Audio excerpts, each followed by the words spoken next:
On behalf of the Commonwealth Secretariat, the Republic of Fiji and the Commonwealth Human Rights Initiative, I would really like to welcome you to this roundtable discussion on achieving SDG Target 8.7 in challenging times, tackling modern slavery through innovation and partnership.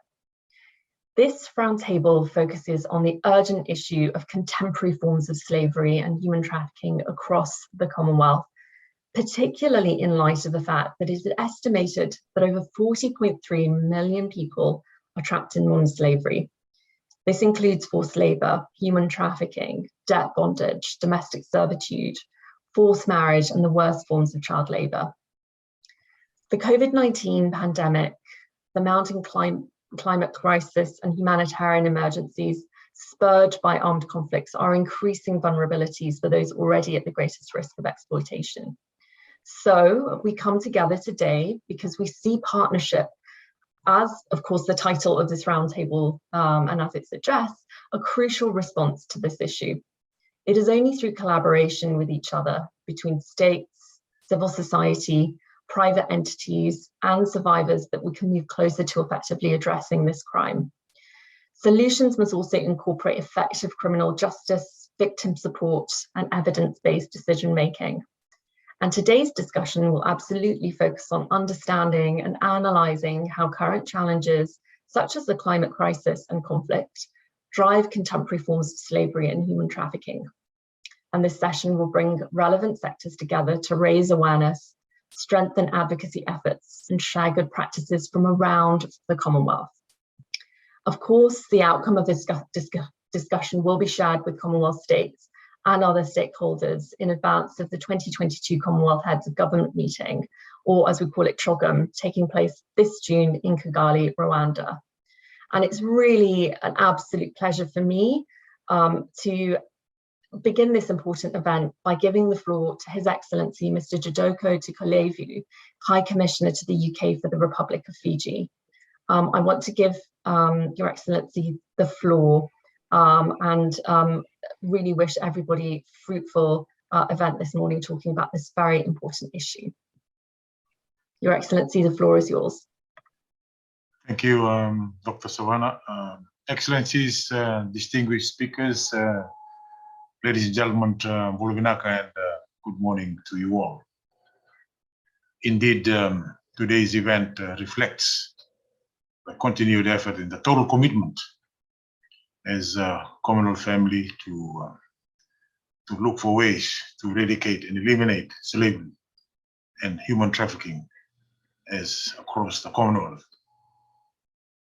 It's also key to us all that to know that modern slavery and human trafficking is a deterrent, is causing a lot of issues to human dignity today. And today's event is timely in the sense that we continue to revive the discussions on SDG Target 8.7 on tackling modern slavery through innovation and partnership. And I would like to take this moment to welcome all of you, particularly our distinguished speakers and guests, for those of you that have made time to join us in this platform this morning. I must also recognize and acknowledge the great work by CHRI, particularly SNE, and of course yourself, Dr. Savannah, working closely with us in the arrangement of this critical event this morning. And the Fijian government remains steadfast and committed totally to strengthen our national policies, and in doing so, protect the fundamental rights of victims of trafficking and the associated forms of exploitation and abuse, reaffirming our commitment to preventing slavery and human trafficking in all forms. I'm looking forward to the presentations this morning by our distinguished speakers and experts, with the hope that there will be more takeaway in the completion of our forum this morning. With those words, thank you for the opportunity, and thank you again for making time for all of you that are joining us this morning. And thank you. Thank you so much, Your Excellency, and I think it's a real honour to have you on this call, on this meeting, to discuss this very important issue. So thank you again. Now I would like to really sort of kickstart the first panel of this event, and I would really like to sort of share the screen and throw it over to the fantastic Sneh Arora, Director of the London Office of the Commonwealth Human Rights Initiative, who will be moderating the first session. Very delighted to throw that over to yourself. Sneh, over to you.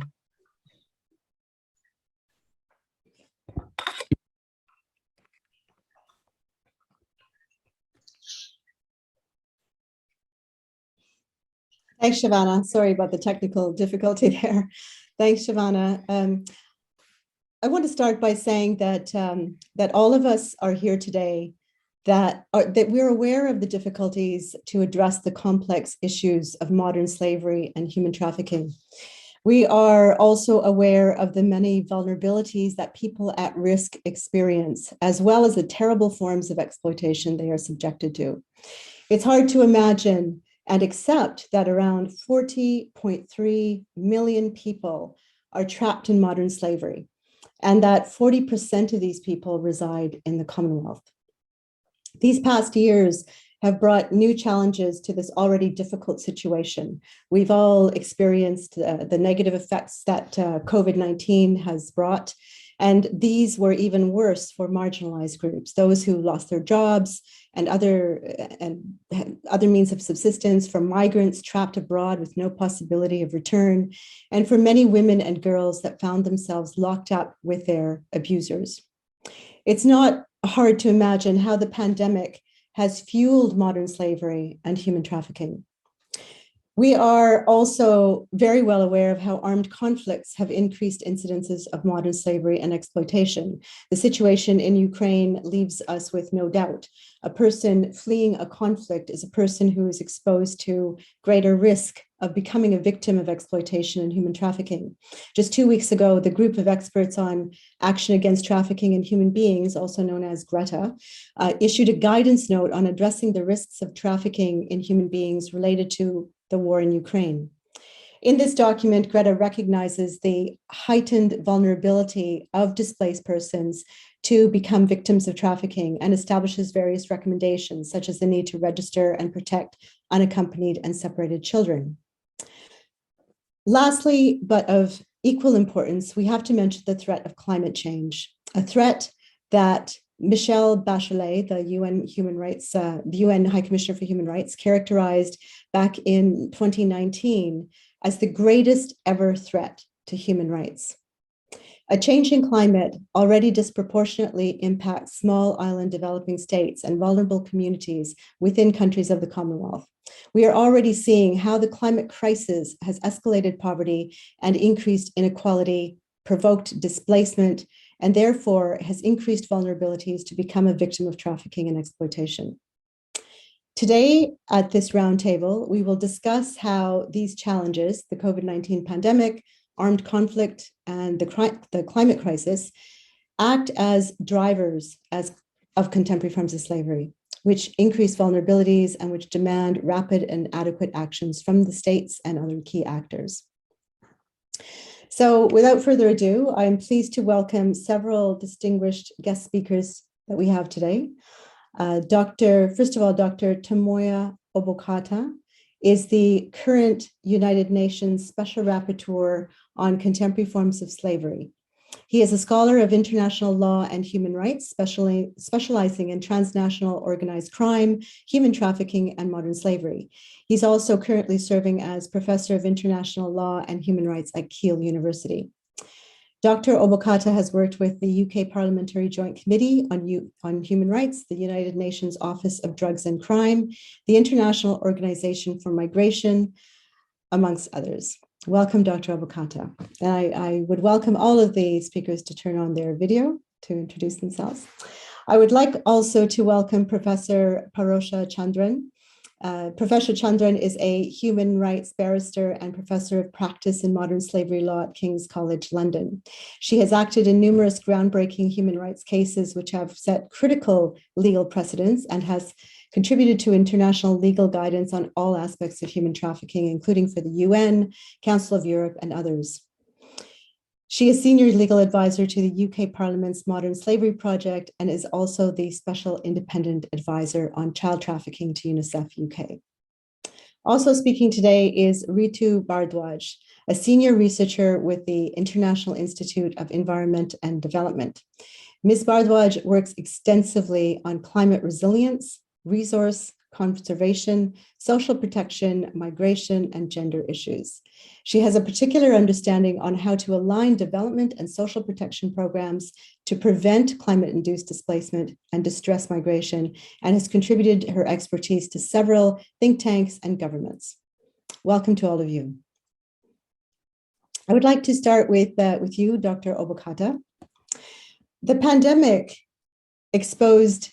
COVID-19 pandemic exposed existing structural inequalities such as education, social security, and healthcare disparities. The pandemic also, as we know, increased poverty rates for many of the most vulnerable across the Commonwealth, increasing the likelihood of trafficking and exploitation for already marginalized groups. In August 2020, you issued a report analyzing the impacts of the COVID-19 pandemic on contemporary forms of slavery, where you provided detailed reflections on how social and economic consequences of the pandemic had impacted vulnerable groups such as informal workers and women. And you also provided specific recommendations on mitigating the impacts of COVID-19 by providing support to those in need. Before speaking on what we need to do about this issue, I think it's important first to understand what happened and who are those groups most effective. Could you explain from your perspective how COVID-19 heightened the risks and vulnerabilities of already marginalized groups to become victims of modern slavery? Great. Well, first of all, thank you very much for inviting me to this very important workshop, and I'm delighted to be part of this distinguished panel. So thank you for that. Just to answer your question then, it has been a while since the publication of my report back in 2020, and of course a lot have happened, but the main alarm signs and concerns raised in my report have in the meantime been confirmed and still remain, as many states are still recovering from the pandemic. And for the purpose of this workshop, I'd like to highlight a few key points. To begin with, the pandemic has increased vulnerability globally as many underlying drivers have worsened. So, for example, it has increased poverty, unemployment, deepening inequalities, which have forced many people into contemporary forms of slavery. The national lockdown measures implemented in many states also have made it difficult to properly identify and protect victims of slavery and similar practices. I had called on states to put in place adequate measures early on in order to mitigate the increasing risks of contemporary forms of slavery in longer term.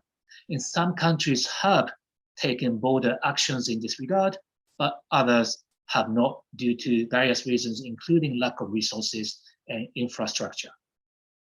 And because of widening inequalities and enhanced economic pressure, certain groups have become even more vulnerable to contemporary forms of slavery. And they include informal workers, children and young people, members of minority groups, indigenous peoples, people affected by caste-based discrimination, migrant workers, displaced persons, and women. I will slightly expand on the situation of women, as the gender mainstreaming is quite important to my mandate. Although the informal work is a greater source of income or employment for men, women are more often exposed to vulnerable categories of work, such as domestic work, where they face low wages, excessively long working hours, risk of physical, mental, and sexual abuse, restriction on freedom of movement, and other exploitation. And these risks have been amplified by the COVID-19 pandemic. According to information I have received from multiple stakeholders, child labor and child marriage have likely increased due to the pandemic. Although in most countries, disaggregated data in this regard is lacking, the UNICEF alerted in March 2021 that by the end of this decade, 10 million additional child marriages may occur as a consequence of the direct and indirect effects of the COVID-19 pandemic. And finally, the socio-economic impacts of the pandemic have exposed the gaps in national responses to contemporary forms of slavery, causing further deterioration of the precarious situations of victims, survivors, and those at risk of being subjected to such practices. Thank you. Thanks, Dr. Obokata. You mentioned just now, you referenced forced displacement, and unfortunately, a person that is forced to leave his or her place of residence not only has to suffer the pain and difficulties of losing a home, but is also exposed to become a victim of modern slavery or human trafficking. And this can happen because that person might be forced to move to a country with a different culture and language, having no support, and usually without a job. In this situation, falling into the hands of a trafficker seems extremely probable. In your recent report, which explored the nexus between displacement and contemporary forms of slavery, you identify very clearly the different factors that make individuals who are forcibly displaced more vulnerable to modern slavery. If you could elaborate on this, perhaps. Sure. Well, thank you for that question. And as you just highlighted, last year I analyzed my latest report to the Human Rights Council and the extent to which forced displacement renders internally displaced persons, asylum seekers, and refugees vulnerable to contemporary forms of slavery. And as you know, people may be displaced due to a wide range of causes, including armed conflict, generalized violence, disasters, including due to climate change, and development projects, some of which will be touched upon by other speakers this morning. In my report, I found that the generally displaced persons all experience loss of livelihood, depending on their age, gender, ethnicity, socioeconomic status, migration status, and the local context. Their vulnerability and exposure to contemporary forms of slavery are different. They may be subjected to forced and bonded labor, servitude, forced marriage, child labor, including its worst forms, and other slavery-like practices before, during, and after displacement. Those who reach safe countries like Europe also have limited options in practice, as most of them work in the informal economy. Displaced women are disproportionately affected by sexual slavery, domestic servitude, and forced marriage. Contemporary forms of slavery may constitute both a cause and a consequence of displacement also. In India, for example, there are between 5,000 and 6,000 internally displaced workers in bonded labor in tea gardens in Bihar and Rajasthan. Displaced persons with an irregular migration status do not enjoy access to formal employment, which force them to accept jobs and working conditions that may amount to forced labor, as has been observed in Bangladesh and Malaysia, where refugee and asylum seekers remain in irregular situations, as these states do not have national refugee protection frameworks. As the UNHCR estimated in 2021, global forced displacement exceeded 84 million by the middle of that year, a sharp increase from 82.4 million reported in 2020. And these figures do not yet reflect over 6 million people who have fled Ukraine since the invasion by Russia. So the current global situation increases the risk of displaced persons to be pushed into labor and or sexual exploitation, which may amount to slavery. Thank you. Thank you, Dr. Obokata. I appreciate your sharing your thoughts with us, and we'll have a chance to return to you to discuss what we can do to address some of these issues. We now turn to Parosha Chandran to discuss armed conflict, one of the drivers of modern slavery that the Special Rapporteur mentioned. Hi, Parosha. In 2019, the UN Security Council issued Resolution 2388, expressing concern on trafficking cases in the context of armed conflict. And it recognized that vulnerable groups such as women and unaccompanied children are particularly affected.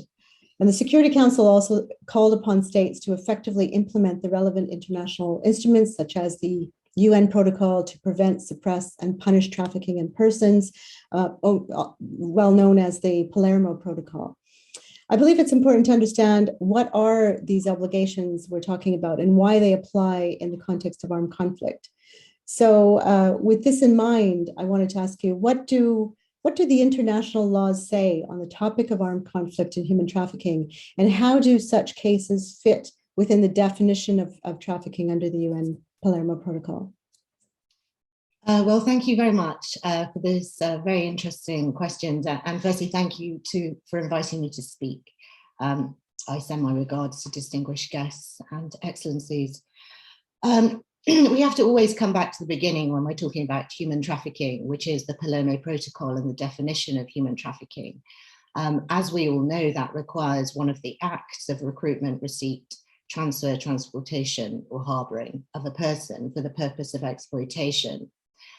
When it comes to adult cases, we're looking at means being used. What I call the trafficking trap. Was the adult person coerced or deceived? Were they threatened or abducted? Was their position of vulnerability abused by those who trafficked them? And when it comes to looking at forms of exploitation, we know that there's the general list, well rehearsed, of slavery, forced labor, servitude, removal of organs, and sexual exploitation. But now we're increasingly very appreciative of the concept of trafficking people for forced criminal activity too. So all of that needs to be then looked at through the lens of armed conflict. And what we particularly see is abuse of a position of vulnerability in a lot of cases, as well as deception. Certainly a very leading report by the OSCE last year on the nexus between terrorism and trafficking also points towards many, many case examples of persons across the OSCE region who were deceived into situations whereby they had to cross borders into, for example, ISIS-dominated territories. But in the case of children as well, we don't ever need to apply that strict criteria of having to establish any of the means. And it's accepted under the trafficking definition and international law. And particularly, for example, the worst forms of child labor convention under the ILO auspices, that a child who is recruited into armed conflict is a victim of worst forms of child labor. So that goes beyond the trafficking definition, or complements it and separates it. We then need to also look back, actually, just to, you've mentioned the Security Council resolution of 2019, but actually the first Security Council resolution that linked trafficking with armed conflict was resolution 2331 of 2016. And this arose through consideration of what was happening with Boko Haram cases in Nigeria, what was happening with the Lord's Resistance Army, forced conscription cases, and also, of course, the prevalent at that time and a horrific situation relating to the recruitment of persons forcibly or through any of the means by ISIS or Islamic State. And that resolution called upon member states to implement robust victim and identification mechanisms and access to protection and assistance for identified victims without delay, also in relation to trafficking in persons in armed conflict, including where such victims are refugees and internally displaced persons, and to address comprehensively victims' needs, including the provision of or access to medical, psychosocial assistance and legal aid, as well, importantly and critically, to ensure that such victims are treated as victims of crime and in line with domestic legislation and international obligations, not penalized or stigmatized for their involvement in any unlawful activities which they've been compelled to engage. So that's an introduction to the application of the non-punishment principle to such cases. The UN Security Council importantly determined that victims of trafficking in persons in all forms and of sexual violence committed by terrorist groups should be classified as victims of terrorism, with the purpose of rendering them eligible for official support.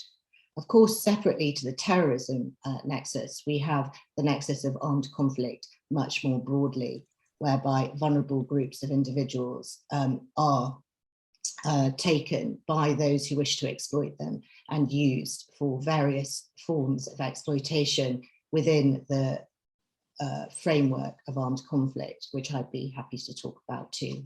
Thank you. Yeah, thanks, Portia. Indeed, people fleeing situations of armed conflict are in a very vulnerable situation, especially children, as you mentioned. And unfortunately, now more than ever, we are bombarded with many images showing us the sufferings experienced by those that are escaping an armed conflict situation. And indeed, it's not hard to imagine that they can easily fall into the hands of traffickers and even be smuggled to another country in the desperation to escape war. In this sense, I suppose it's important to understand the needs of the victims and to ensure that the responses that are implemented are truly adequate to address their own needs and contexts. You mentioned the non-punishment principle, for example. So if you could, Portia, perhaps elaborate on this. What are some of the current challenges facing victims of trafficking in cases that are linked with armed conflict, and who would you identify as being the most vulnerable groups? Well, thank you again for that interesting question. I think before I answer about anything more to do with non-punishment, I'll just set the scene really in terms of the forms of trafficking in persons when it comes to armed conflict. There's a very leading UN report on this, which was the first special report on trafficking and armed conflict by UNODC. It was published with the Global Report on Trafficking in Persons 2018 and remains as live and as critical in terms of its importance today as it was at the time of its publication. This defined or separated certain types of trafficking in armed conflict for our consideration. One is, for example, trafficking for sexual exploitation. And this is actually on a global scale, the most detected form. It's a broad category. The trafficking might take place in formal and informal camps. And sometimes families might even sell daughters because they might perceive it as a way to protect their daughters from sexual and gender-based violence if they, for example, require them to engage in a forced marriage, to take them away from a multiple risk and put them in the hands of one. We also have seen trafficking for sexual exploitation used by groups such as ISIS as a determinant feature of a campaign of advertisement to advertise soldiers coming to them and having the spoils of war and wives and victims that they can exploit in whatever way they wish. And that then links onto trafficking for sexual slavery, which is really defined by the character of the relationship between the perpetrator and the victim, whereas the victim is actually treated as if they were owned by the perpetrator. And those cases are extremely important to consider, and international criminal tribunals indeed have demonstrated that many of these cases amount to sexual slavery. For example, victims are also are abducted, held in captivity, exposed to many forms of sexual abuse, including rape and sexual slavery. The aftermath of the Yugoslav war saw that very well. And as we know, the Yazidi citizens and persons were also subjected to that in more recent times. Trafficking for forced marriage, I've just touched on. It actually is a very broad phenomenon. It's been identified in most armed conflicts in Africa, the Middle East, and Asia. And in South Sudan, over 40% of the 376 cases of sexual violence in armed conflict recorded in 2016 were cases of forced marriage, with many of the perpetrators being members of armed groups. We also then have trafficking of children into armed groups. And this is done to boost military capacity or to add pliant human resources. And the ways of using children are exploitative. According to the Special Representative of the Secretary General on Children and Armed Conflict, the recruitment and use of children associated with armed groups nearly always constitutes trafficking in persons, and it's been documented across the world. Recruitment may involve families or communities handing over their children, particularly boys, to join armed groups that share ethnic, religious, or territorial ties. And they may do so out of a sense of obligation or through threat. And in other cases, children might join because they have just no other options. Trafficking for forced labor is also a very key feature of what goes on with armed conflict. And this occurs when either personnel themselves might be deceived into entering a territory to think that they're going to work on a construction site, but actually they end up having to work for a terrorist group. And those types of cases are also documented in the OSCE report I mentioned. So these are just some of the types of trafficking. When it comes to actual vulnerabilities, I also want to mention very particularly that the sex and age of victims is a key feature. Women, children, forcibly displaced persons, discriminated and marginalized minorities, and family breakdown, and children who are unaccompanied. Going forward then, just to wrap up, I want to just raise attention to a very important case, which is being considered by the European Court of Human Rights. And this relates to two French families who went to the French authorities and asked them to repatriate their daughters who had gone to Syria and Iraq with their husbands at the time of the ISIS situation. And they had had children abroad in Syria. And the husband, in one case, had died and another was considered to have gone missing, detained somewhere. France refused to repatriate, saying that this is not our problem. You know, they went, not our problem, I don't mean in legal a way that doesn't tie to law, but that there's no repatriation rights, that it was on the heads of the women for having gone in the first place. And the children are not the responsibility of France anymore. There was a Grand Chamber hearing, which was heard in September of last year, 2021, and in which 7 countries of the Council of Europe intervened to support France's view, including the United Kingdom. But there were very strong interventions as well to support the right to repatriation, including from the current UN Special Rapporteur on Trafficking in Persons, Professor Siobhan Mullally. And in her intervention, she very, very critically raises an important point, which many people may not yet have really thought about so much, which is this, and I read from her intervention. The experiences of women and girls associated with terrorist groups are highly complex and involve a wide range of factors, including age and backgrounds. In the context of marriages, both with respect to trafficking for the purpose of forced marriage, but also with the role of marriage in trafficking experiences, the UN has highlighted that in certain circumstances, husbands employ various methods of control to limit the freedom of movement and choice of their spouses, using violence, threats, and psychological pressure. Women and girls are abused and exploited, and they are extremely dependent on their husbands in multiple ways. States must be mindful of the potential for coercion, coercive control, position of vulnerability, deception, and trafficking when examining these cases. Indeed, while some women in the camps may bear various degrees of responsibility for crimes based on their roles in ISIL, some were also victims of abuse, trafficking, or sexual exploitation after having been coerced or groomed into joining the group.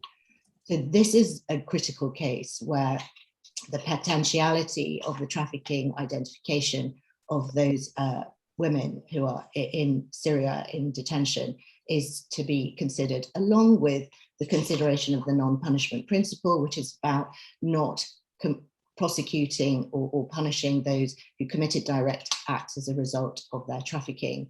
My case of VCL and AN against the United Kingdom in the European Court of Human Rights last year has established the global leading precedent on the obligations of Council of Europe states, but taken as persuasive globally as well, to make sure there are identification regimes in place to protect those who are vulnerable and to make sure those who were subjected to the human trafficking definition are not punished as a direct consequence of the actions of the traffickers and the perpetrators who caused them to commit those acts.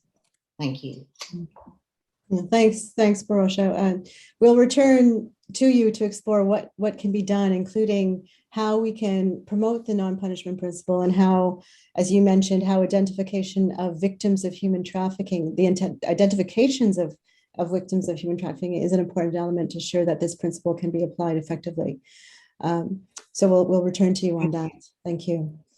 Before moving to our last presenter here with us today, we have another panelist, Anne Pakoa, who has sent a special video recording from the island of Vanuatu in the Pacific. Anne Pakoa is a human rights defender, education policy analyst, registered nurse, and the founder and the CEO of the Vanuatu Human Rights Coalition. She's been recognized by the UN, the United States Secretary of State, for her extraordinary commitment to fighting for social justice. And she also contributed to the Global Compact for Migration, which was launched just in December of 2018. Anne is a member of the Commonwealth 8.7 network and is a key voice in Vanuatu's anti-slavery and anti-trafficking movement. Anne Pakoa's video statement, which we'll show to you now, highlights the impact of climate change on populations in one of the 24 small island developing states that are located in the 54 countries of the Commonwealth. Let's hear from Anne in Vanuatu now.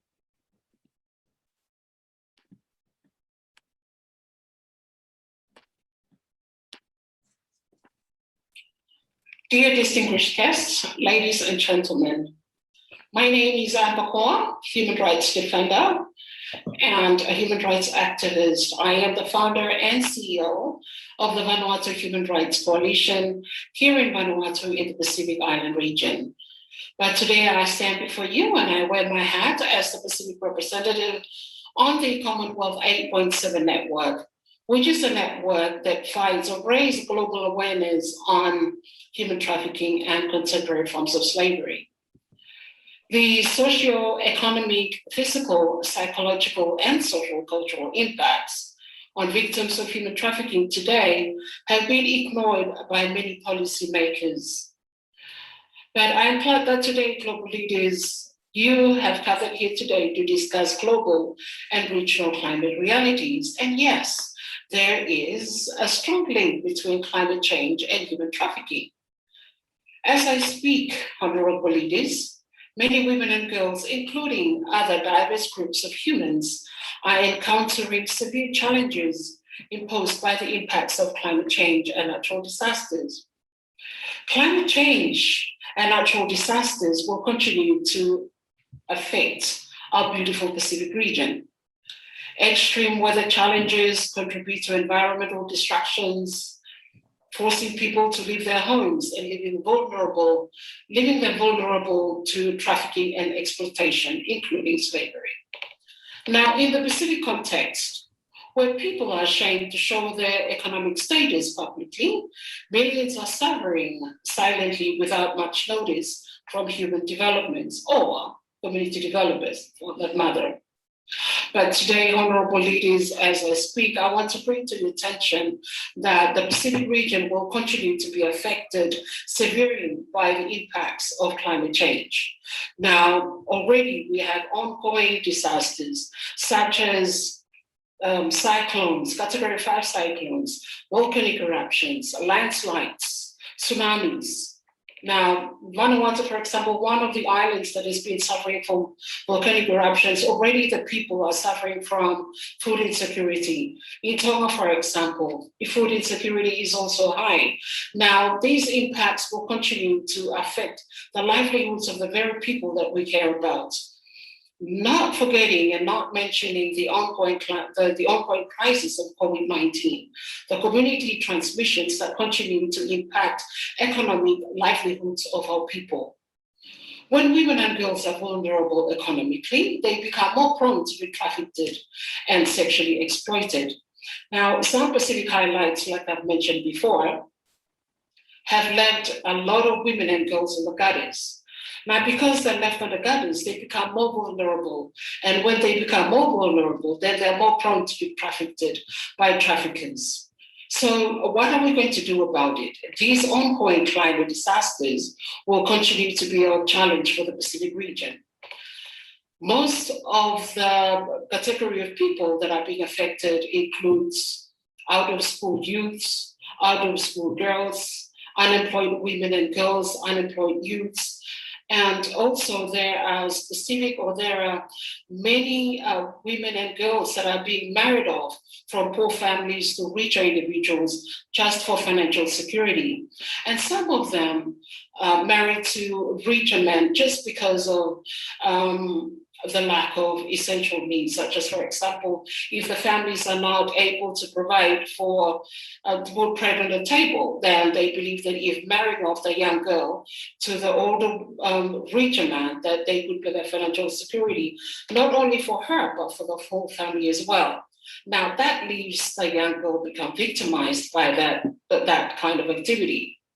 So what do? We just need to make sure that we build a strong policy framework that will protect the lives of our women and girls, and especially those who are most prone to be trafficked by traffickers.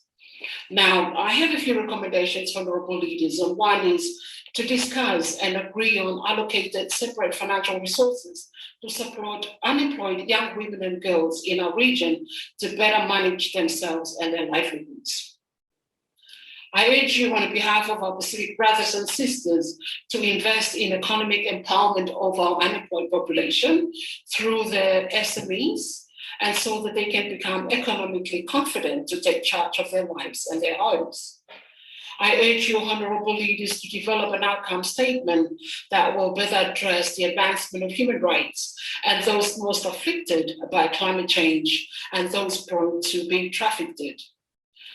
And also, lastly, honorable leaders, I urge you as a civil society activist to work with civil society to develop and reinforce climate change and human rights policies to further protect those most afflicted by climate crisis.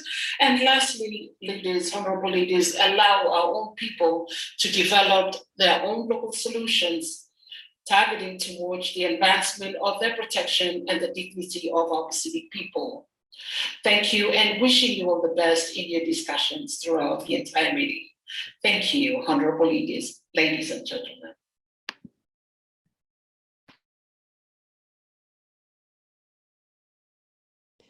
Thanks, and that was Anne Pakoa from the Vanuatu Human Rights Coalition. I'd like to invite now Ritu Bardwaj, our next panelist from the International Institute of Environment and Development, to join me.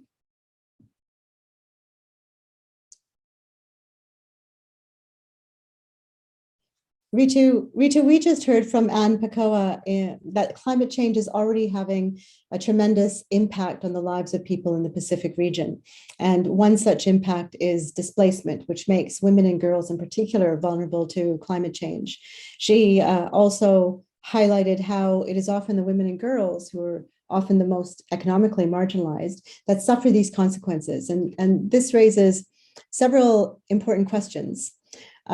Recently, there have been several reports published that have stressed the links between climate change and modern slavery, such as that of the IOM, the International Organization for Migration, in 2016, and a report by Walk Free assessing modern slavery in the Pacific of 2020, and also Anti-Slavery International's From a Vicious to a Virtuous Circle in 2021.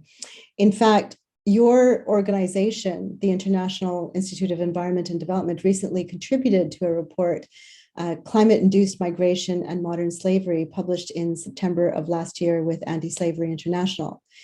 And in reviewing this report, it seems that there's an affirmation that there is a need to understand clearly the drivers of modern slavery in the context of climate change, as this will allow us to develop and strengthen the policies and programs that will support anti-slavery efforts. And I think it's useful for us to have you explain perhaps how the impact of climate change and environmental degradation is driving modern slavery.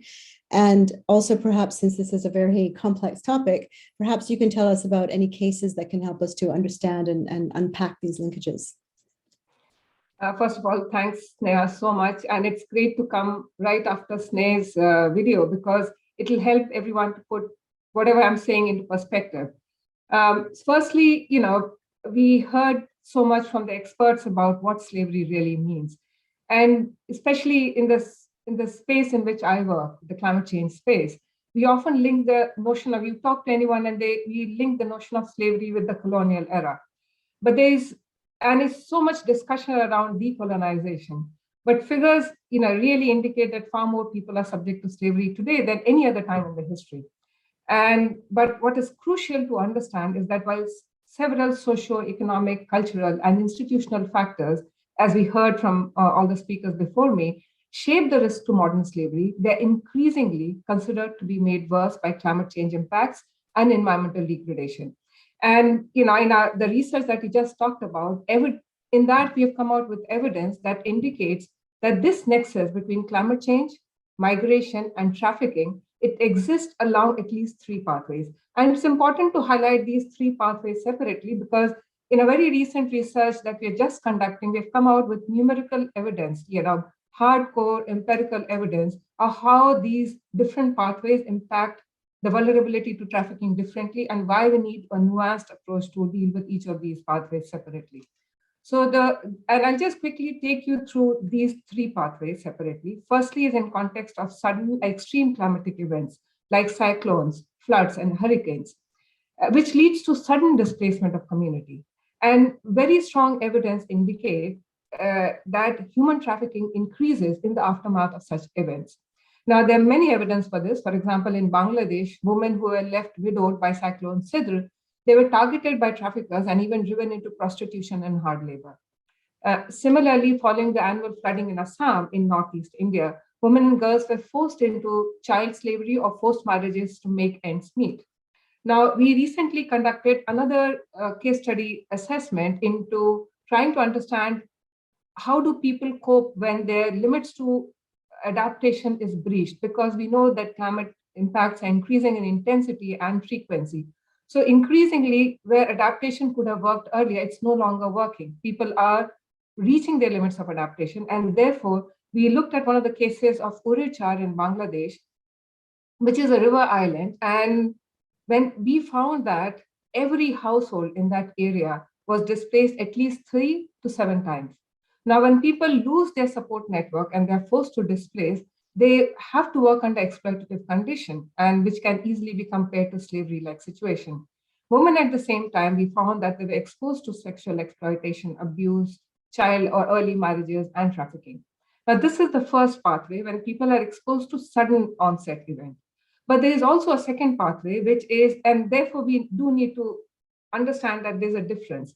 The second pathway indicating this nexus was shown to exist when slow onset events like drought, desertification, sea level rise, which normally never makes the headline of any newspaper, but it results in crop loss, drinking water shortage, food insecurity, and people are gradually pushed into despair, loss of livelihood. They have no other option. So in those cases, there's a distress migration instead of displacement. Now, one could debate about different definitions of displacement and migration, but this is like it's like a slow poison that starts hitting people, and they push communities dependent on natural resources for their livelihood into a situation that they are forced to undertake risky coping strategies, which normally lands them on the dark side of migratory flows. And our research showed that livelihood of, and we again conducted a case study assessment into Chitrakoot area for a Kul community, which is an indigenous community, and whose livelihoods are dependent on agriculture and forest.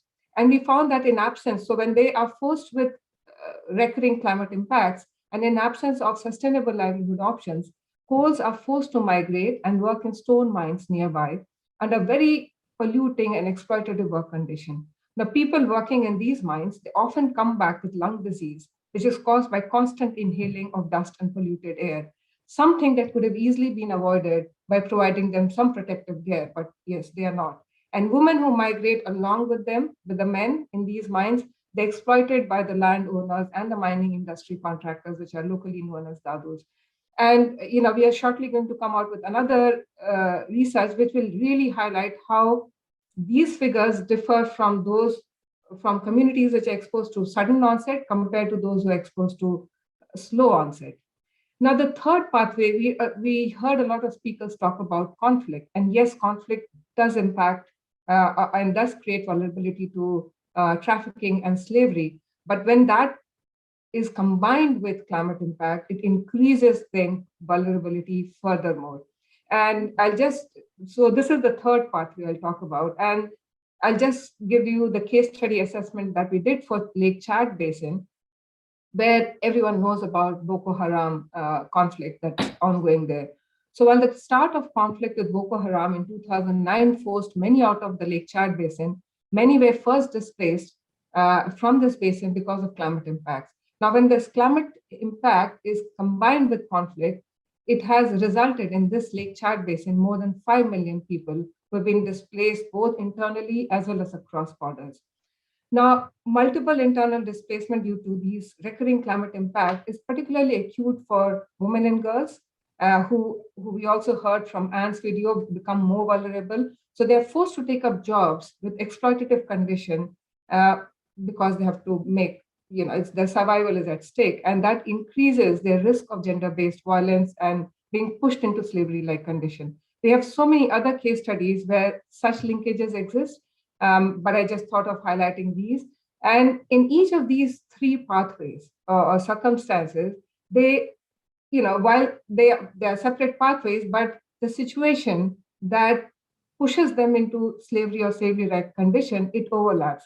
In each of these circumstances, similar dynamics were seen to drive vulnerability to trafficking, where climate change was seen to be worsening the poverty and inequality and placing people who were already in precarious situation into positions where they reached their limits of coping capacity and are exposed to trafficking and pushed into pursuing risky coping strategies. So, these are the three pathways essentially, Sneh, wanted to talk about. Mm-hmm. Yeah, no, thanks, Ritu. It's clear that it's not easy also to respond adequately to the immense threats of climate change. And in fact, it is recognized that policies need to be innovative and solutions require some creative thinking and a coordinated approach.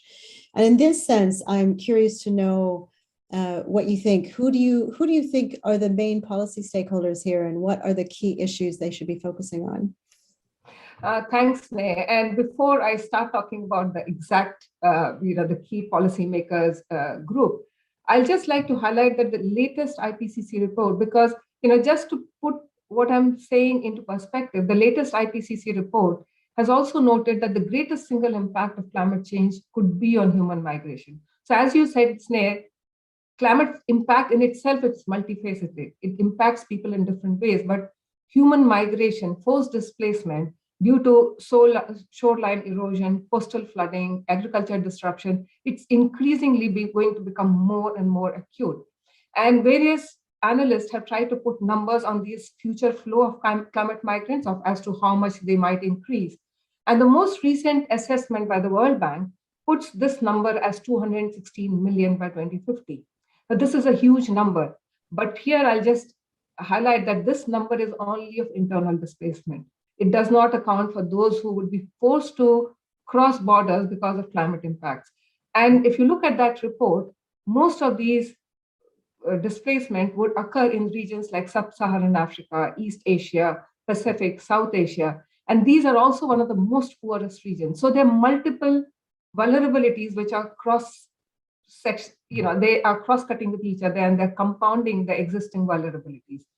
So, for us, the problem is one of time because of the speed of climate change, because, in India, we are hearing that they're saying heat waves are going to become part and parcel of life. And in the same way, we heard Anne in her video, one of what she didn't mention was about sea level rise. Most of these island countries are sea level rise. It's like, as I said, It's a slow poison which are displacing people.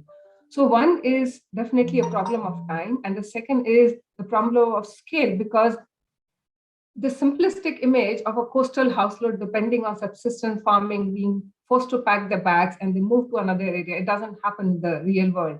One can see migrant workers crossing the Mediterranean English Channel in precarious conditions almost every day, and dying, and many dying en route.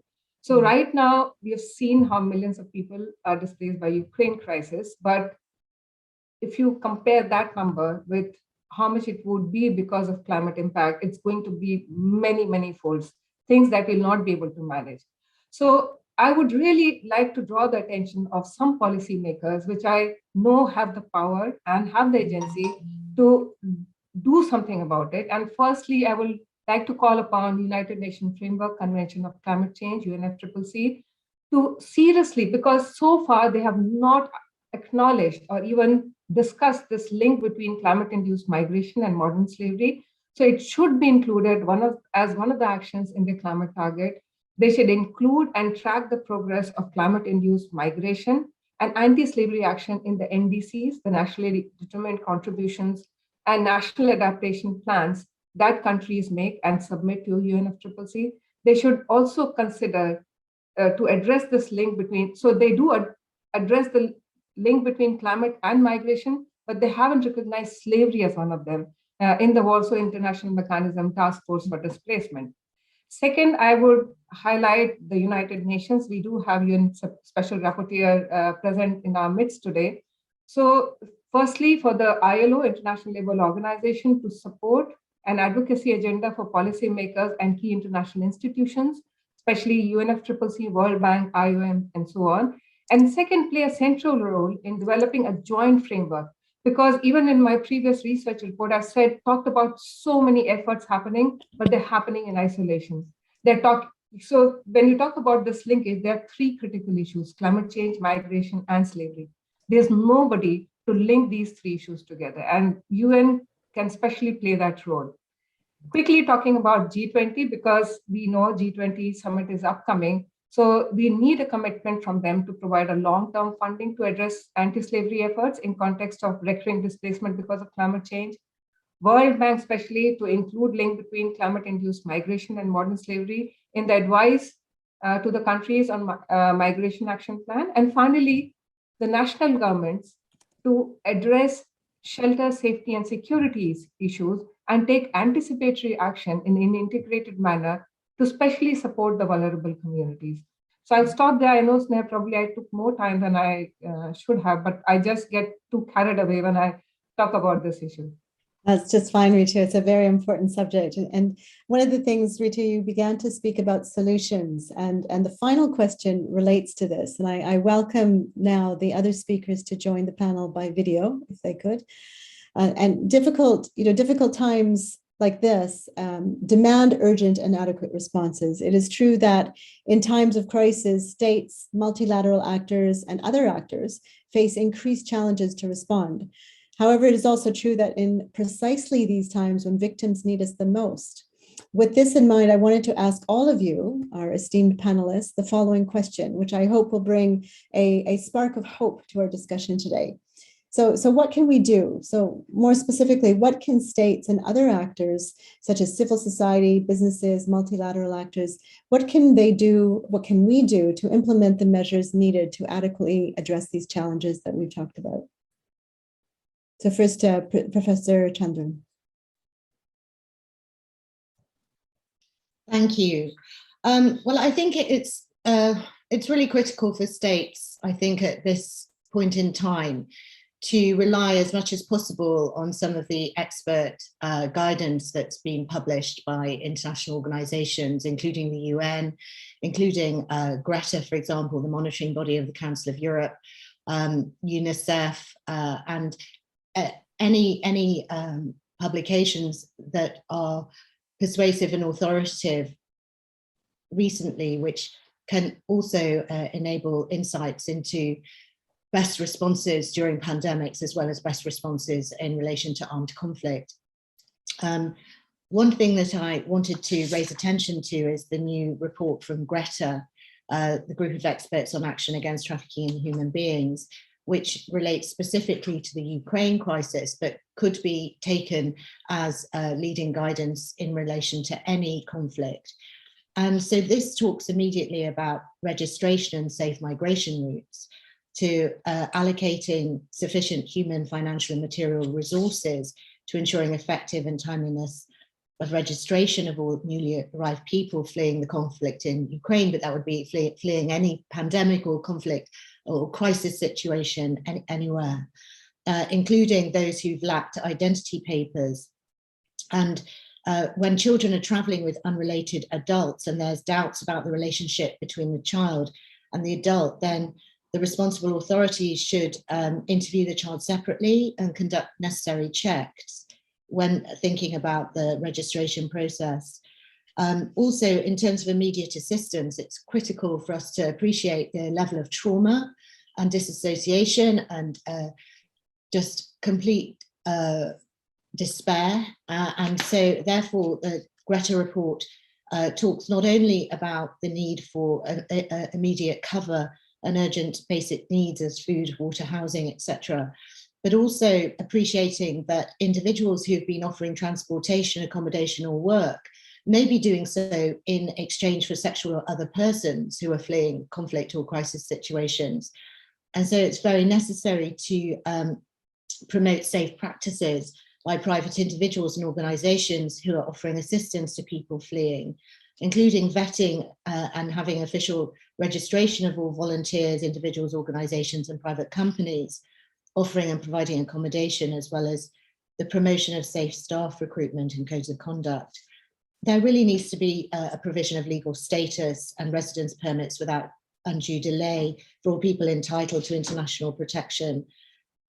And also increasingly of critical importance is guaranteeing the right to work and ensuring work opportunities for people entitled to international protection, setting up job placement schemes. Information and awareness raising is also important amongst the private sector as well on what constitutes human trafficking in human beings and legal liabilities of legal entities.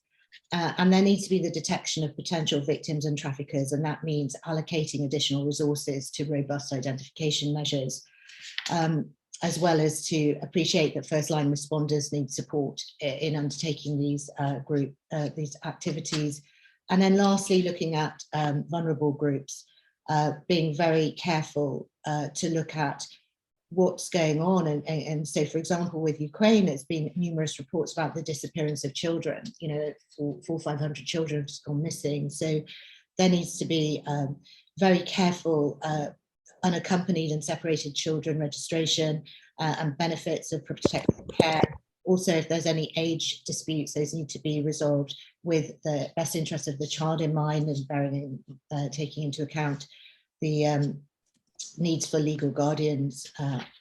So those are things that I want to say, but just very quickly, for example, there was a case in Strasbourg in relation to actually the forced labor of undocumented migrants from Bangladesh who were living in Greece, and they were put to work on farms for strawberry picking where they were told they would be paid, and then they weren't, and they were kept in deprived conditions, and they also had armed guards. When they wanted to ask for the money, they were shot at and they were harmed, and the case was not dealt with adequately by the Greek courts as one of human trafficking, so it went to the European Court of Human Rights, which confirmed what's called positive obligations on states, which is international legal obligations to identify victims, to have in place robust criminal frameworks, to have prevention strategies where there's information known about the risks, and to make sure that victims of trafficking receive justice. Thank you. Thank you, Pirosha. I turn now to Dr. Obokata. If you could add your thoughts to the big question, what can we do? Sure, well, thank you very much. I mean, again, many of these issues have been touched upon already, and I don't want to repeat, but I just wanted to stress what is certainly needed is the social and economic integration of victims as well as workers affected by the pandemic and forced displacement. I have been certainly encouraged by the fact that many states, including from the Global South, have indeed implemented various measures, including cash transfers and additional social security and healthcare benefits, and so on. And at the role of civil society and workers' organizations, as well, national human rights institutions, as well as the international organizations, should also be noted in providing assistance. So these are good examples, but in the medium to long term, access to education, public services, and decent work must be secured, along with addressing ongoing issues such as poverty, inequality, as well as informality of work, all of which are interlinked causes of contemporary forms of slavery in both humanitarian and non-humanitarian settings. And also, I would also like to stress the importance of strengthening the complaints mechanisms which are accessible by victims and survivors. Due to the hidden nature of these crimes, more efforts are needed to put in place effective identification and reporting channels which will enhance victims or survivors' access to justice and remedies. And what is finally important is that not to treat these victims and displaced persons as burden, but as an equal participants in the national economy and society, and give them the equal rights that they deserve. And ultimately, the inclusive society is a key to address the wider issues surrounding contemporary slavery, as well as those practices themselves. I will stop there. Thank you. Thank you. And thank you all for your insights. We will return to all of you in the question and answer discussion at the end of this, this panel. And in the meantime, I will turn back to Dr. Shavana of the Commonwealth Secretariat to moderate the next session. Thanks all. Thank you so much, Sneh, and thank you to the excellent panelists for providing some additional information to help us really understand the drivers of modern slavery. That was an excellent discussion, and as Sneh stated, there will be an opportunity to ask the panelists questions towards the end of the event. I encourage any attendees to put your questions, comments in the chat box, and I'd be happy to share them following this session. Now, we've heard from some experts on this issue. We turn to the views and perceptions of states, and in particular, this session is really around responding to the challenge, looking at innovative responses towards climate-induced slavery. We are very honoured to have a recorded video from Andrew Patrick, who is the UK's Migration and Modern Slavery Envoy. Andrew Patrick was appointed as the UK's Migration and Modern Slavery Envoy in February 2022, and his role is very much involving the engagement with international partners on the UK government's migration policy, advocating for tackling modern slavery globally, and helping to develop partnerships with other nations to combat modern slavery and human trafficking. We would welcome the video from Andrew Patrick. I think the organisers are placing it on the screen now.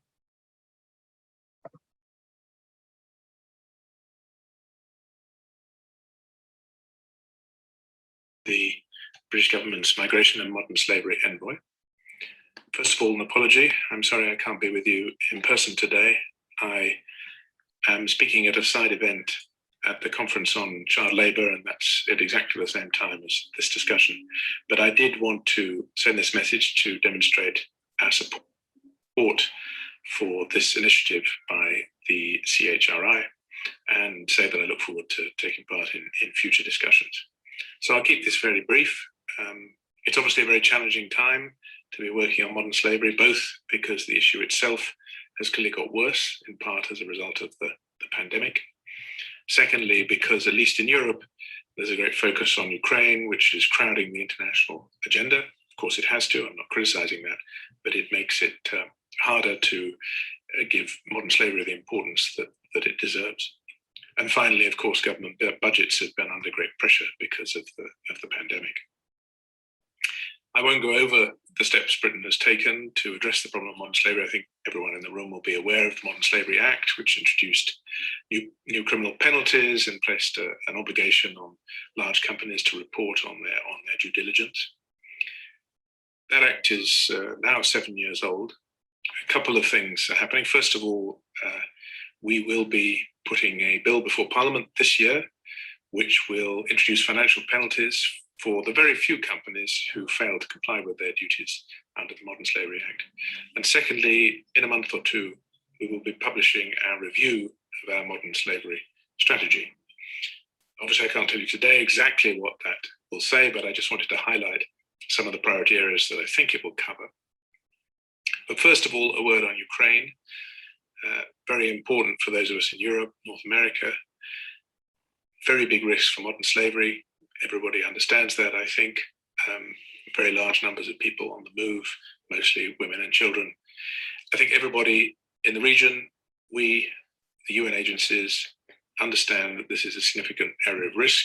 We are working together to try and address it. And that is part of what I've spent my time doing over the last month or two.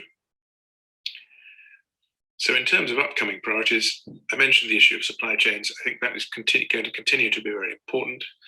It's something that we will look at in the Modern Slavery Strategy. Clearly, there are a number of different models that have emerged since the Modern Slavery Act was passed in the US and Europe. So that's one area. Another area is incorporating survivor leadership, survivor voice into everything we do, both at the project level and at national level.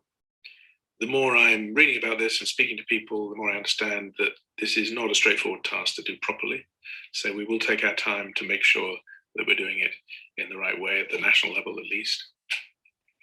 But that's a very important area as well. And the final one that I would just highlight is a continuing commitment to research, because we need to understand what are the tools that really do work in combating modern slavery. So we will continue to support research. So I will be working on all of those things, but my main task, it seems to me, is to ensure that the UK continues to be a major voice on the international scene on this issue of modern slavery. That's certainly what our ministers want, and certainly what I hope to achieve. And I hope to meet many of you around the room in person soon. Thank you very much for giving me the time. And once again, that was Andrew Patrick, the UK's Migration and Modern Slavery envoy. Very lucky to have some recorded words from Andrew. Now I would like to pass the floor to, again, His Excellency, Mr. Tukulevu, who was appointed High Commissioner to the United Kingdom in January 2016.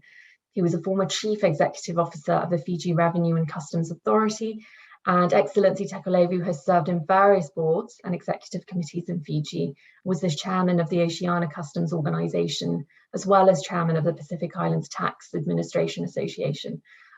Please, Your Excellency, the floor is yours again. Thank you so much for your response to the issue.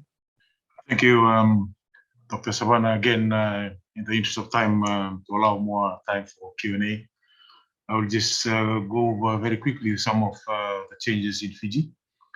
Very quickly, in 2018, the Fijian government volunteered to become a pathfinder country, committing to going further and accelerating actions to achieve target 8.7 by taking effective measures to eradicate forced labor and modern slavery and human trafficking, and secure the prohibition and elimination of the worst forms of child labor in all its form by 2025, including the unlawful recruitment and use of child soldiers.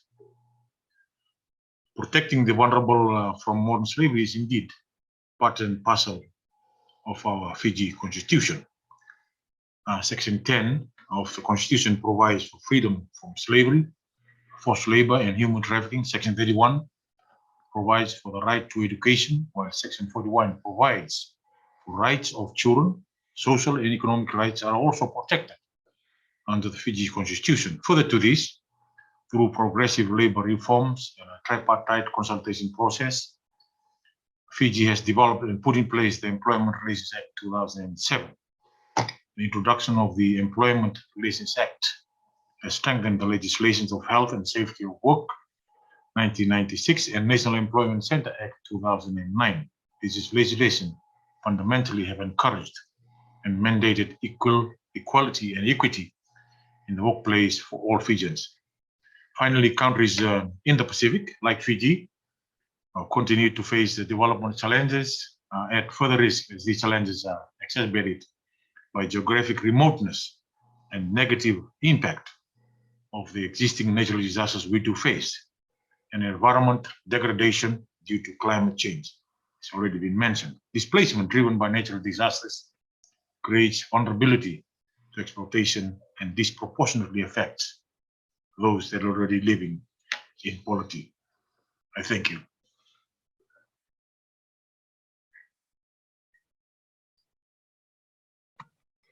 Thank you very much, Your Excellency. Again, we're very honoured to have you here to speak about this.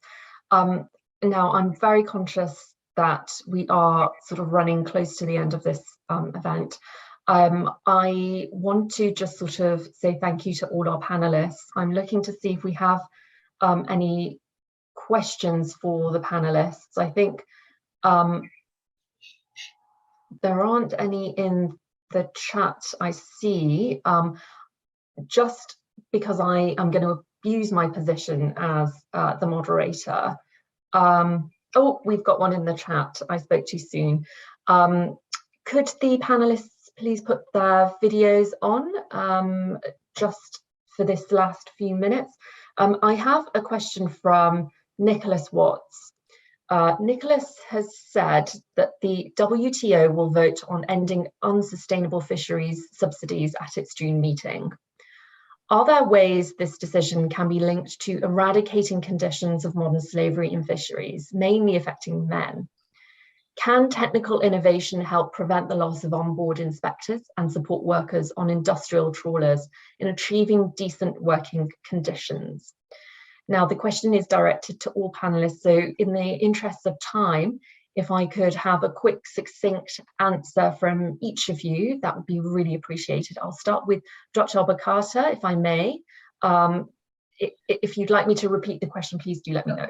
That's okay. I think that it's, as I understand it, that the issues such as the human rights due diligence is quite important. So, I mean, I think, again, regulating their behavior based on human rights, slavery, I think that does send a good message. I mean, if that's what this, so I don't know much about this WTO, I'm afraid, but I think that's extremely important. So it is not just an obligation of states, but importantly, businesses, they need to do much more. And yes, certain technologies will help detect cases. And as my next, I'm hoping to do a report on this issue of technology and modern contemporary forms of slavery in the next year. So this is the area that requires a further attention. But I do believe that the use of modern technology in detecting modern slavery has become quite important. And I think that I think it's that technology is moving that way, which I think is quite good. But it's also important to remember that technology is also being used to buy and sell and exploit individuals, and that also needs to be taken into consideration.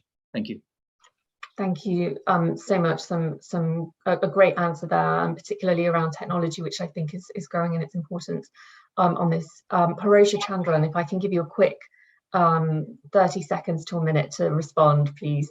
Yes, thank you. There are strong indicators, of course, that forced labour in the fisheries sector is frequently linked to other forms of transnational organised fisheries crime. And offences include, severe cases of illegal fishing, related offences of document fraud, corruption, tax evasion, but also human trafficking. And so I think there does need to be a concerted drive towards looking at this as a bigger problem than perhaps it has been. I certainly would advise to have a look at the ILO's Global Action Programme against forced labour and trafficking of fishers at sea. It was published in 2015. It's an excellent short document that highlights and flags up a lot of action points that can be considered. But I agree that the problem is very pertinent, and perhaps the time on voting to end this unsustainable fisheries subsidies is a very good time to then focus on enhancing the protection of the vulnerable workers in that category of labour. Thank you. Thank you so much, Paresh, and highlighting the ILO's work. That's very pertinent here. Ritu Bharadwaj, last but not least, please. Thank you so much, Savannah. See, I've addressed fishery people before, and one thing that really drives on these practices is the market forces. Economics is what many times drives the way in which workers or laborers are treated, the exploitative working condition, and I feel if I can draw a parallel with the chocolate industry or the cocoa industry, where a brand called Tony's Chocolonely, I don't know whether any one of you have seen it. If you open the bar, it really tries to create market demand for product, which eradicates slavery along its supply chain. Something similar is needed. I think we collectively need to act. I'm sure there are subsidies which would help. There are legal framework as well trying to address some of these issues. But we collectively as consumers need to act and try to, our choices should be more guided by these practices which are being conducted along the supply chain. Great, thank you so much. Now, apologies for having to rush through that Q&A as we are sort of coming to the end of the event. I want to, once again, on behalf of everybody here, I think it's fair to say that the panelists have been excellent. Thank you, Dr. Abagata, Ritu Bharadwaj, Parosha Chandran, His Excellency Tekolevu, and of course the UK Modern Slavery Envoy, Andrew Patrick. I would really like to pass the floor over to Sneh, who will conclude the event. I think this has been a phenomenal discussion and sort of discussing, also the things that we need to do, and we need to move forward and actually work together, all stakeholders working together to try and address this issue. So thank you so much, and Sneh, over to you. Thank you, Shavana. And if delegates could stay with me for only a couple more minutes, we'll conclude this very interesting roundtable discussion. We call this roundtable discussion Achieving SDG Target 8.7 in Challenging Times. And to borrow language of the SDGs, we need a whole of society approach to solve the big issues before us. Partnerships across sectors are key to delivering a better future for the Commonwealth in this challenging global context. And close cooperation and coordination between the Commonwealth's three pillars, that is states, civil society, and the Commonwealth Secretariat, are more necessary than ever before. We are currently behind in our shared goal to eradicate contemporary forms of slavery. States must commit to redoubling efforts to meet SDG Target 8.7, including reiterating the need for timely, proactive, and effective measures to address these issues. States must also ratify and implement relevant outstanding agreements and improve cross-border collaboration and data sharing on modern slavery and human trafficking, as we have heard from the panelists. We must also ensure that all responses to modern slavery and human trafficking are informed by the meaningful participation of survivors, and that survivors are provided opportunities to engage in such efforts on their own terms. I want to just highlight that over 40 anti-slavery organizations, including the Commonwealth Human Rights Initiative, organizations from the Commonwealth 8.7 network, have endorsed a joint statement on modern slavery, which will be disseminated to states in advance of the Commonwealth Heads of Government meeting in June. And my colleague now will add a link to the statement and how to endorse it in the chat box for any anti-trafficking organization on today's call. You are welcome to sign on. The Commonwealth Human Rights Initiative, together with Walk Free, are planning a side event at the Commonwealth Heads of Government meeting with the support of states, members of the Commonwealth 8.7 network. So stay tuned as those plans emerge. Finally, I'd like to say a big thank you to our co-moderator, Dr. Shavana Haythornthwaite, and our panelists, Dr. Tamoya Abukata, Parosha Chandran, Anne Pakoya, and Ritu Bharadwaj, as well as the UK Envoy on Migration and Modern Slavery, and the High Commissioner of Fiji to the United Kingdom. Thank you also to the co-hosts of this roundtable, the Commonwealth Secretariat and the High Commission of Fiji to the UK, and of course to the CHRI team who supported the smooth production of this event, especially Maria Baracco and Rowan Siemens. And of course, all of you who joined us today, thank you all and have a good day.